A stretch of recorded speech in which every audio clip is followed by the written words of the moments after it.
मैं हिमांशु सेन। आज हम क्लास 11th की केमिस्ट्री स्टार्ट करने जा रहे हैं, जिसका कि पहला chapter some basic concept of chemistry है।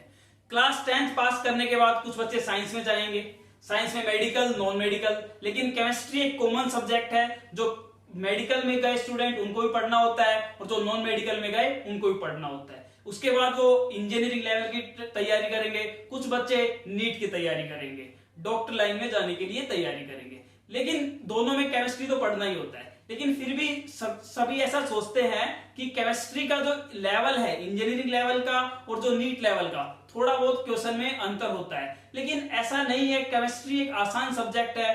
तो दोनों का जो हम आगे धीरे धीरे पढ़ेंगे उसमें हमें पता लगेगा कि केमिस्ट्री एक आसान सब्जेक्ट है, और हम पढ़ते जाएंगे तो हमें क्वेश्चन में जो थोड़ा बहुत जो डिफरेंस होता है, न्यूमेरिकल वगैरह में जो डिफरेंस होता है, वो उतना डिफरेंस नहीं लगेगा। तो आज हम स्टार्ट करते हैं केमिस्ट्री।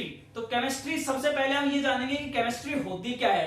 केमिस्ट्री एक साइंस की ब्रांच है जिसमें हम मैटर की कंपोजिशन, स्ट्रक्चर, उसकी प्रॉपर्टी के बारे में पढ़ते हैं। तो अभी हम देखते हैं केमिस्ट्री की डेफिनेशन। केमिस्ट्री की डेफिनेशन क्या है वो हम देखते हैं। It is defined as branch of science which deals with the study of composition, structure and properties of matter। Science, एक जो केमिस्ट्री है वो साइंस की ब्रांच है जिसमें हम मैटर की, जो हमारे पास मैटर हो तो उसकी कंपोजिशन, स्ट्रक्चर एंड प्रॉपर्टी के बारे में हम डिटेल स्टडी करते हैं। फिर आगे क्या है, change with the matter and under different condition and law govern them. और जो मैटर में अलग अलग कंडीशन में जो चेंज आता है और जो उनकी लॉ, जो उनको वेरीफाई करती है, केमिस्ट्री में जो चेंजेस आया मैटर के साथ, वो सभी हम केमिस्ट्री में पढ़ते हैं। लेकिन अब केमिस्ट्री, अकेला केमिस्ट्री तो ऐसे है नहीं कि केमिस्ट्री है। केमिस्ट्री की हम 4 ब्रांच होती है, ऑर्गेनिक, इनऑर्गेनिक, फिजिकल केमिस्ट्री और एक होती है एनालिटिकल केमिस्ट्री। तो हम देखते हैं क्या होती है कि एक होगी आपके पास ऑर्गेनिक केमिस्ट्री, ऑर्गेनिक केमिस्ट्री, फिर होगी आपके पास इनऑर्गेनिक,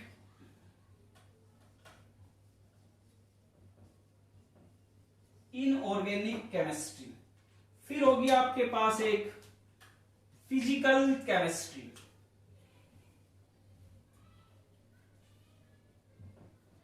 फिजिकल केमिस्ट्री, और लास्ट होगी आपके पास एनालिटिकल केमिस्ट्री।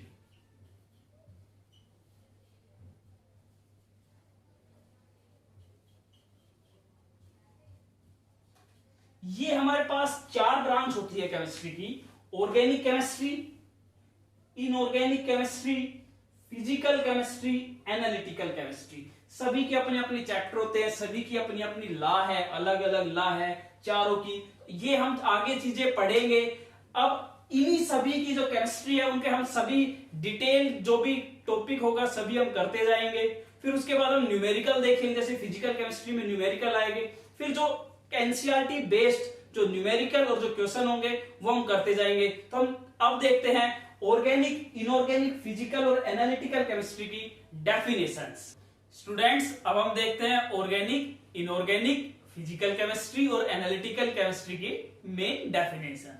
तो होता क्या है कि जो हमारे पास ऑर्गेनिक केमिस्ट्री है, ऑर्गेनिक केमिस्ट्री हमें नॉर्मली हाइड्रोकार्बन, जिनमें हाइड्रोजन हो, कार्बन कंपाउंड हो, और एक बात और, आपने कोवेलेंट कंपाउंड के बारे में सुना होगा। ऐसे ऐसे जो मॉलिक्यूल जो कोवेलेंट बॉन्ड बनाते हो, हमने क्लास 10th में देखा था कि शेयरिंग ऑफ इलेक्ट्रॉन, जो 2 मॉलिक्यूल होते हैं जो इलेक्ट्रॉन शेयर करते हैं तो एक कोवेलेंट कंपाउंड फॉर्म होता है। तो नॉर्मली जो ऑर्गेनिक केमिस्ट्री है वो कोवेलेंट बॉन्डिंग पर भी डिपेंड करती है। Study of structure, properties and reaction of organic compound which carbon in covalent bonding.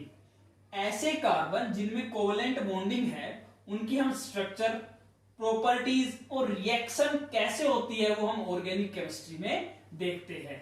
Next है रेंज ऑफ केमिकल स्टडी। जो ऑर्गेनिक केमिस्ट्री है, जो उनकी रेंज ऑफ स्टडी है वो हाइड्रोकार्बन तक ही सीमित है। मैंने आपको बताया था कि जिनमें हाइड्रोजन और कार्बन हो, ऐसे मॉलिक्यूल को हम ऑर्गेनिक केमिस्ट्री के अंडर लाते हैं।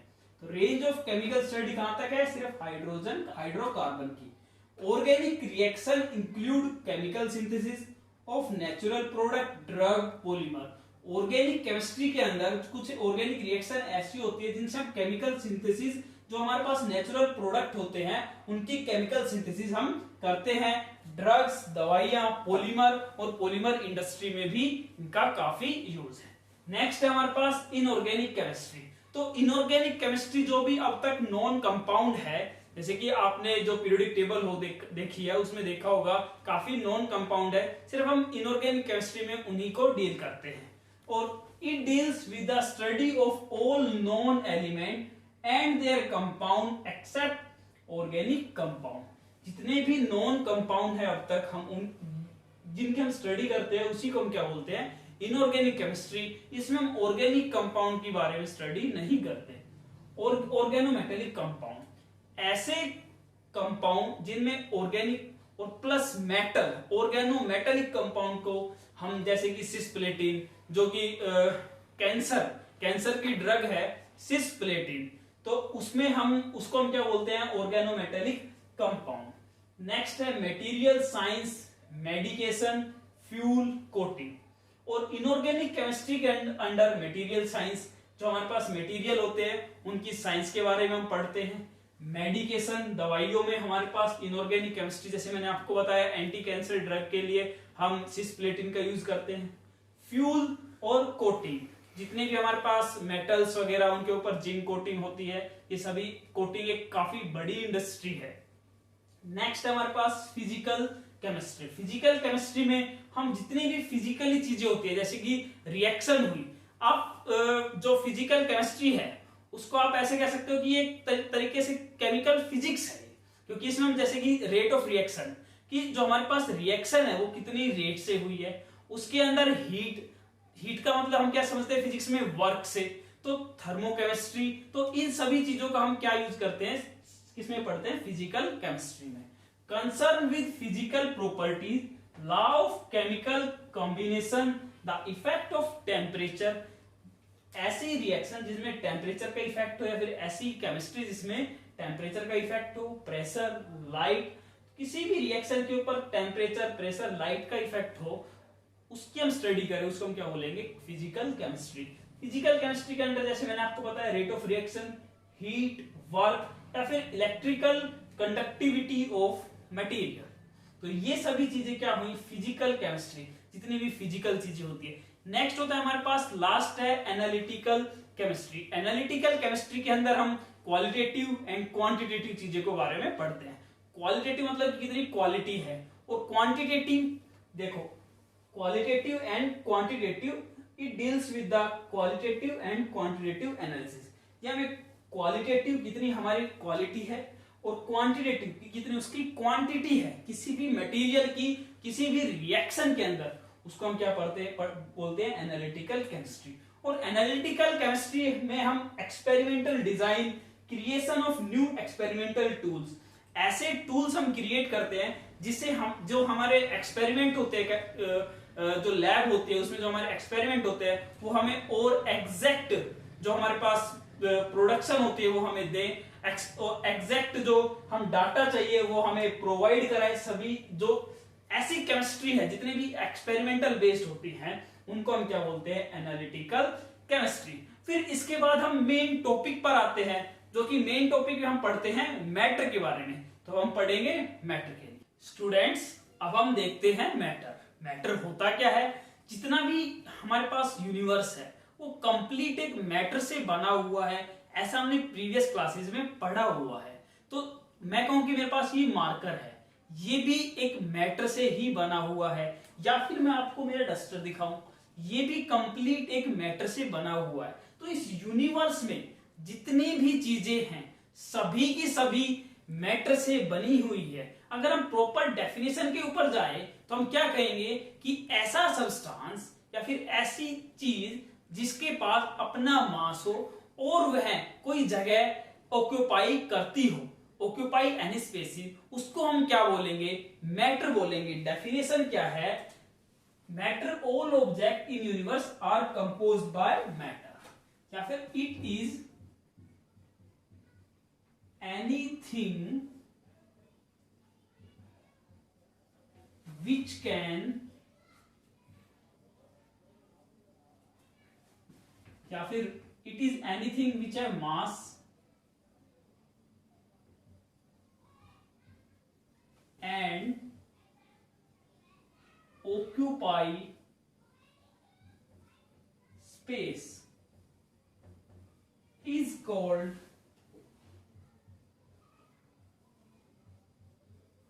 मैटर। ऐसी कोई भी चीज जिसका मास हो और वो स्पेस ऑक्यूपाई करती हो उसको हम क्या बोलेंगे, मैटर। और हम ऐसा भी कह सकते हैं कि हमारी 5 सेंसेस, कोई भी हमारी 5 सेंसेस उसको फील कर सके, वो भी एक क्या कहलाएगा, मैटर कहलाएगा। तो हम लिख सकते हैं and which can be feel, which can be feel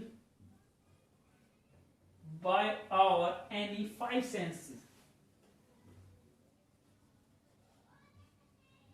5 senses, वो हमारे पास क्या कहलाएगा, मैटर कहलाएगा। अब मैटर के अगर हम क्लासिफिकेशन के ऊपर जाएं तो मैटर कैसे क्लासिफाई हो सकता है कि एक तो केमिकल, क्योंकि केमिस्ट्री की बात कर रहे हैं हम, केमिकल भी हम क्लासिफाई कर सकते हैं और हम फिजिकली भी उसको क्लासिफाई कर सकते हैं। अगर हम फिजिकली अगर हम मैटर को क्लासिफाई करने जाएं जैसे कि सॉलिड, लिक्विड या फिर गैसेस, अब ये रूम है इसके अंदर गैसेस भी है, या फिर मैं कहूं मार्कर है, मार्कर सॉलिड से बना हुआ है, तो ये भी क्या हुआ, एक मैटर हुआ। और इसके अंदर इंक डली हुई है, वो कैसी है, लिक्विड फॉर्म की है, तो वो भी क्या हुई, एक मैटर हुई। लेकिन जब हम केमिकल कंपोजिशन के ऊपर या फिर मैं कहूं केमिकल क्लासिफिकेशन के ऊपर जाते हैं तो केमिकल क्लासिफिकेशन के ऊपर हम इसको मिक्सर और प्योर सब्सटेंसेस से हम इसको डिफाइन करते हैं। अब मिक्सर में अगर हम बात जाए तो हमारे पास क्या होगा, हेट्रोजीनियस मिक्सर, होमोजीनियस मिक्सर। फिर अगर हम सब्सटेंसेस के ऊपर जब बात जाए तो तो हमारे पास एलिमेंट हुए, कंपाउंड्स हुए। तो अब हम इसको अगर हम क्लासिफाई करें तो हम कैसे करेंगे, हम इसको क्लासिफाई वो मैं आपको बताता हूं। तो हम अब मैटर को एक बार क्लासिफाई करते हैं। तो अगर मैं मैटर को क्लासिफाई करूं तो ये हुआ मेरे पास एक मैटर। अगर मैं मैटर को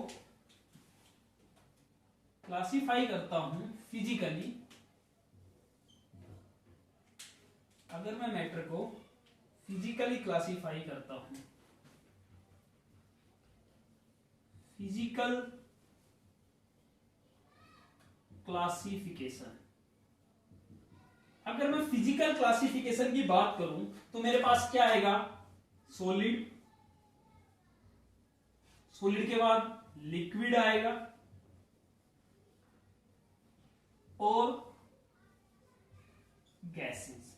तो फिजिकली क्लासिफिकेशन ऐसी जिनको हम बाहर से या फिर बाय आवर नेक्ड आई हम बता सके कि होगा क्या, नॉर्मली हम विदाउट एनी डिफरेंस के। तो सॉलिड, लिक्विड, गैस, ये सभी कैसी हुई, फिजिकली क्लासिफिकेशन की हुई। लेकिन अगर मैं इसी को केमिकली क्लासिफिकेशन देखूं तो केमिकली क्लासिफिकेशन कैसे होगा वो मैं आपको बताता हूं।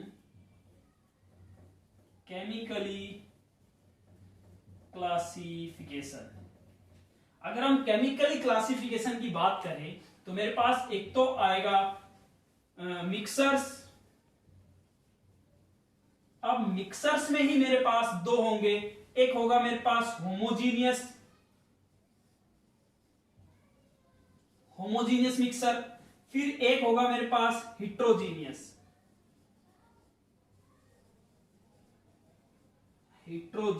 मिक्सर्स। इनकी डेफिनेशन हम आगे देखेंगे, लेकिन एक बार हम इसको क्लासिफाई कर लें। तो अब अगर मैं देखूं तो अब मेरे पास आएगा प्योर सब्सटेंसेस।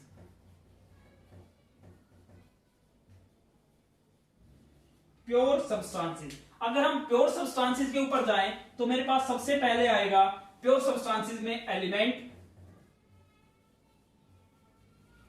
फिर इसके बाद आएंगे मेरे पास कंपाउंड्स, तो ये मेरे पास हुआ मैटर की क्लासिफिकेशन। आप इसका स्क्रीनशॉट ले लीजिए। तो मैटर की क्लासिफिकेशन हम फिजिकली क्लासिफिकेशन कर रहे हैं और केमिकली क्लासिफिकेशन कर रहे हैं। फिजिकल क्लासिफिकेशन में हमारे पास सॉलिड, लिक्विड, गैसेज हुआ। केमिकल क्लासिफिकेशन में मेरे पास मिक्सर और प्योर सब्सटेंसेस हुआ। मिक्सर में मेरे पास होमोजेनियस मिक्सर, हेटेरोजेनियस मिक्सर और प्योर सब्सटेंसेस में मेरे पास एलिमेंट्स एंड कंपाउंड्स हुए। अब हम देखते हैं इनकी कुछ इंपॉर्टेंट डेफिनेशंस।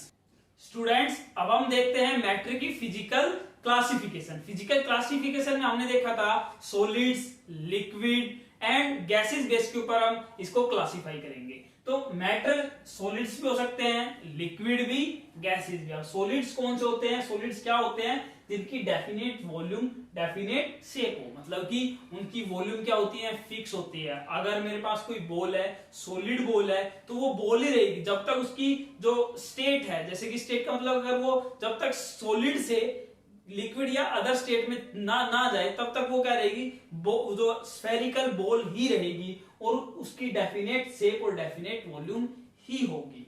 नेक्स्ट है लिक्विड। लिक्विड क्या होंगे? Definite volume but not definite shape. जैसे कि आप सपोज कीजिए कि मेरे पास 1 लीटर पानी है। आप 1 लीटर पानी को बोतल में डालिए और ग्लास में डालिए, दोनों की शेप अलग है। या फिर आप कोई डब्बा ले लिए, डब्बा ले लीजिए अलग, जो अलग शेप का है, या फिर किसी भी कर में डाल लीजिए, चारों की शेप कैसी है?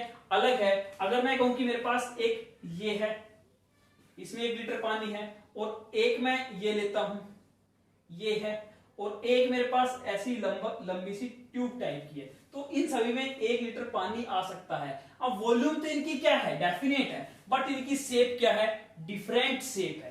They take the shape of container in which they are placed. वो वैसी ही शेप ले लेते हैं जैसे वो कंटेनर में जाएंगे। अगर वो ऐसे बीकर में जाएंगे तो ऐसी शेप लेंगे, ऐसे में जाएंगे तो ऐसी लेंगे, और अगर वो ऐसे में जाएंगे तो वो ऐसी शेप लेंगे। अब बात आती है गैसेस की। गैसेस की ना तो वॉल्यूम फिक्स होती है और ना ही इनका शेप फिक्स होता है। Neither definite volume nor definite shape.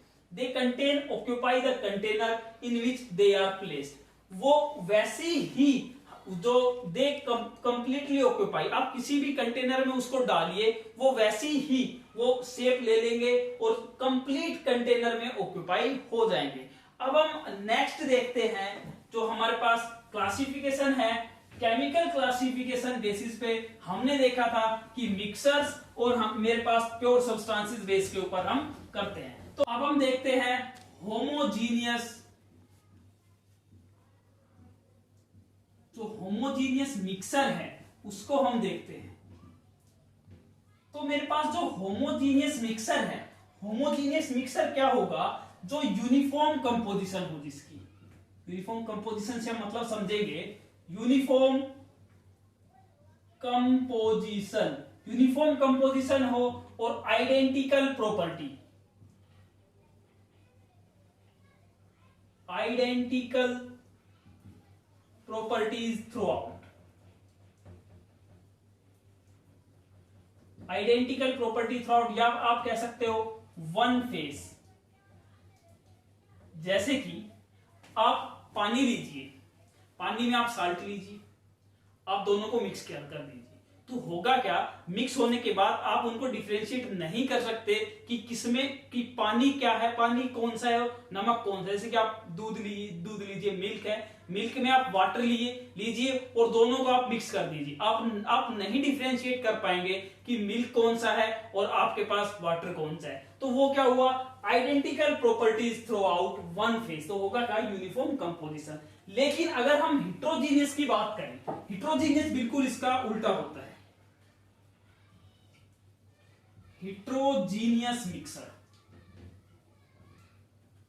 Heterogeneous mixer क्या होगा कि इसकी नॉन यूनिफॉर्म कंपोजिशन होगी, नॉन यूनिफॉर्म होगा, और मोर देन वन फेसेस होंगे। Consist more than one faces, आप ऐसे लिख सकते हो, consist more than one faces. Faces से मतलब है कि मैंने आपको बताया कि आप साल्ट लीजिए और वाटर लीजिए, अगर आप दोनों को मिक्स कर देंगे तो दोनों बिल्कुल लिक्विडी फॉर्म में आ जाएंगे, बिल्कुल क्या होंगे, लिक्विड लगेंगे। लेकिन आप नॉन यूनिफॉर्म और मोर देन वन फेसिस का मतलब होगा कि फेसिस का मतलब इधर समझ रहे हैं सॉलिड लिक्विड गैसेस से। अगर आप साल्ट लीजिए, साल्ट नहीं, आप ये लीजिए सैंड लीजिए, रेत लीजिए, रेत और पानी लीजिए, अगर आप दोनों को मिक्स कर दोगे तो आपको अलग से दिखेगा कि पानी में रेत ऐसे घूमता हुआ और पानी अलग दिखेगा। तो आप लिक्विड और थोड़ा सा डस्ट पार्टिकल टाइप का सा जो होगा वो रेत या फिर सॉलिड पार्टिकल बोल सकते हो, उनको आप क्या कर सकते हो, बिल्कुल इजिली डिफरेंशिएट कर सकते हो। तो ये होगा हमारे पास होमोजीनियस और हिट्रोजीनियस मिक्सर में। अब हम आगे देखेंगे जो हमारे पास फिजिक जो केमिकल कंपोजिशन के बेस के ऊपर था, हमारे पास एलिमेंट था और प्योर सब्सटेंसेस थे। तो अगर मैं एलिमेंट की बात करूं, एलिमेंट की अगर मैं बात करूं, एलिमेंट होते क्या है, कोई भी प्योर एलिमेंट, जैसे कि मैं कहूं कि प्योर एटम, मेरे पास सिंगल एटम, सिंगल एटम और मॉलिक्यूल, कोई भी सिंगल एटम और मॉलिक्यूल, जैसे कि मैं आपको एग्जांपल लूं, जैसे कि एग्जांपल लीजिए आप हाइड्रोजन का, हाइड्रोजन ले लीजिए, Ag, आप सोडियम ले लीजिए, तो ये सभी कैसे हुए, नाइट्रोजन ले लीजिए, सभी कैसे हुए, सिंगल एटम हुए। तो ये सभी क्या होते हैं, प्योर सब्सटेंसेस होते हैं, ये सभी एलिमेंट, और जो मेरे पास इधर क्या होंगे, इधर एलिमेंट होंगे और इधर कंपाउंड्स होंगे, इधर एलिमेंट और इधर कंपाउंड्स होंगे। तो जो कंपाउंड्स होते हैं वो सिंगल एटम नहीं होते, वो मोर देन वन एटम होंगे। जैसे कि मेरे पास सिंगल एटम है, सिंगल एटम हुआ ये कि हाइड्रोजन, Ag, सोडियम, नाइट्रोजन, ये सभी क्या होंगे, सिंगल एटम होंगे, और सभी कैसे स्टेट में होते हैं, बिल्कुल प्योर होते हैं, बिल्कुल प्योर होते हैं। लेकिन अगर मैं मॉलिक्यूल की बात करूं तो मेरे पास जो मॉलिक्यूल होते हैं, मॉलिक्यूल क्या होंगे, सिंगल एटम, जैसे कि मेरे पास हाइड्रोजन है, बिल्कुल सिंगल एटम है, लेकिन जब एक से ज्यादा सिंगल टाइप का या फिर सेम प्रॉपर्टी का, या फिर मैं कहूं कि बिल्कुल सेम एटम एक से ज्यादा ऐड हो जाए, जैसे हाइड्रोजन और हाइड्रोजन क्या बनाएंगे, H2 बनाएंगे, तो ये क्या हुए, बिल्कुल एक से ज्यादा एटम हुए, दो हुए हाइड्रोजन, N2 है, नाइट्रोजन प्लस नाइट्रोजन क्या बनाएंगे, N2 गैसेस बनाएंगे, ऑक्सीजन प्लस ऑक्सीजन क्या बनाएंगे, मेरे पास O2 गैसेस बनाएंगे। तो ये सभी जो ऐसी स्टेट है वो मेरे पास क्या कहलाएगी, मॉलिक्यूल कहलाएगी, जिसमें एक से ज्यादा प्योर एलिमेंट हो, वो मेरे पास क्या कहलाएंगे, मॉलिक्यूल कहलाएंगे। लेकिन अगर हम कंपाउंड्स की बात करें, कंपाउंड्स में होगा क्या कि मेरे पास डिफरेंट टाइप के, एक से ज्यादा, मोर देन 2 और मोर देन 2 डिफरेंट टाइप, 2 और मोर देन 2 डिफरेंट मॉलिक्यूल या एटम बोल सकते हो आप। जैसे कि मैं एग्जांपल लेता हूं H2O का, अब इसमें हाइड्रोजन भी है, ऑक्सीजन भी है, हाइड्रोजन इसमें 2 है और ऑक्सीजन मेरे पास इसमें 1 है। लेकिन अब होगा क्या, जितने भी मेरे पास कंपाउंड होते हैं वो एक फिक्स रेशियो में होते हैं। अब इनकी क्या होती है, एक फिक्स रेशियो होता है। फिक्स रेशियो कैसे कि अगर मैं बात करूं हाइड्रोजन की, हाइड्रोजन का 2, अगर हम एटॉमिक नंबर पे जाएं या फिर मासिक, तो इसका कितना होगा 16, तो 1:8। तो आप कितना भी हाइड्रोजन ले लीजिए, जैसे कि H2 ले लीजिए, चाहे मैं कहूं आपके पास 1 लीटर है, चाहे आपके पास 100 लीटर है, लेकिन अगर आप उनकी कंपोजिशन देखोगे तो 1:8 ही आएगी सभी की कंपोजिशन। और जैसे कि आप कोई भी एग्जांपल ले लीजिए जिसमें कि एक से ज्यादा आपके पास क्या हो, मॉलिक्यूल या फिर एटम हो, वो आपके पास क्या कहलाएगा, कंपाउंड्स कहलाएगा।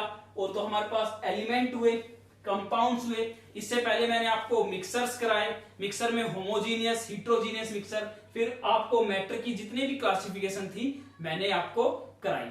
तो आप जो ये लेक्चर है आप अपने फ्रेंड से शेयर कीजिए, ताकि सभी ज्यादा बच्चों में जाएंगे तो कंपटीशन बढ़ेगा। तो आपको हमारी वीडियो कैसी लगी आप हमें कमेंट बॉक्स में बताएं। अगर आपका कोई भी डाउट है तो आप मुझे कमेंट बॉक्स में कमेंट करके बताएं।